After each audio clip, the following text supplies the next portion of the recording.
All right, guys, to get us ready for this digital learning, I have made a digital learning test assignment you'll see under assignments. If you have not already done so, what I'd like you to do is go into digital learning test assignment, click it, and send me a picture of your dog, your cat, what your room looks like right now, whatever. Make sure it's school appropriate. And take the picture and you're going to submit the assignment.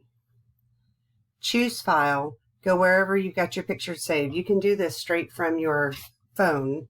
Do not use the Canvas app. It doesn't work that well. Go straight from your phone and you can upload it and you'll submit the assignment and I'll be able to see a picture. So this is how we're going to do all of our assignments that you need to turn in. You can print them, do the work, take a picture of it and upload it. If your printer doesn't work or you don't have a printer, copy the work down onto a piece of paper and take a picture of that and upload it. But make sure you send a picture into this assignment so I know you know how to submit your assignments. So give it a try today.